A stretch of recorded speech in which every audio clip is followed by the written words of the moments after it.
સુરતમાં ફરી એકવાર પનીર અને ચીઝના નમૂનાઓ ફેલ થયા। અનેક ડેરી અને રેસ્ટોરન્ટના સેમ્પલ સબસ્ટાન્ડર્ડ જાહેર થયા।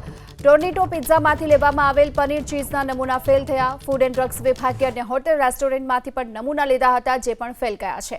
પનીર ચીઝમાંથી બીટા સિટોસ્ટેરોલની જોવા મળી રહી છે હાજરી। હિંગળાજ ડેરી ટોર્નિટો પિઝામાં પનીર ચીઝના નમૂના ફેલ ગયા છે। ઓરેન્જ ઇન્ટરનેશનલ હોટલ સિફતના પનીરના નમૂના પર સબસ્ટાન્ડર્ડ જોવા મળી રહ્યા છે। ભાગ્યલક્ષ્મી ડેરીના પણ પનીરના નમૂના સબસ્ટાન્ડર્ડ જાહેર થયા।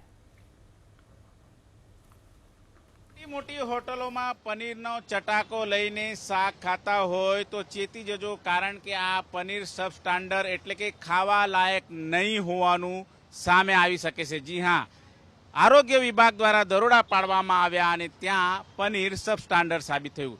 એબીપી અસ્મિતાની ટીમ પહોંચી છે સુરતના રેલવે સ્ટેશનની સામે અને આ જોઈ શકો છો, મોટી મોટી હોટલોમાં જે પનીરની શાક છે પીરસવામાં આવે છે એ પનીર ખાવા લાયક નહીં હોવાનું સામે આવ્યું છે।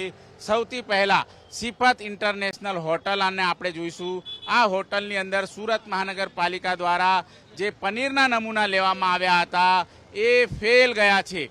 એની બરાબર બાજુમાં આવે છે ઓરેન્જ ઇન્ટરનેશનલ હોટલ અને આ હોટલ પણ મોટી સંખ્યામાં લોકો છે એ ખાવા આવતા હોય છે, પરંતુ પનીરના સેમ્પલ આ હોટલમાંથી લેવાયેલા હતા એ પણ ફેલ ગયા છે। ત્યારે રેલવે સ્ટેશનની નજીક બનેલી આ મોટી મોટી હોટલો છે એની અંદર જો પનીરનું સબ્જી મંગાવો તો ચકાસીને મંગાવજો, કારણ કે જે પ્રમાણે આરોગ્ય વિભાગના રિપોર્ટ આવ્યા છે, આરોગ્ય વિભાગના જે સેમ્પલિંગ લેવાયા હતા એના પરિણામ આવ્યા છે, એ પરિણામમાં જે સેમ્પલિંગ હતા પનીરના એ સબસ્ટાન્ડર્ડ એટલે કે ખાવા લાયક નહીં હોવાનું સામે આવ્યું છે।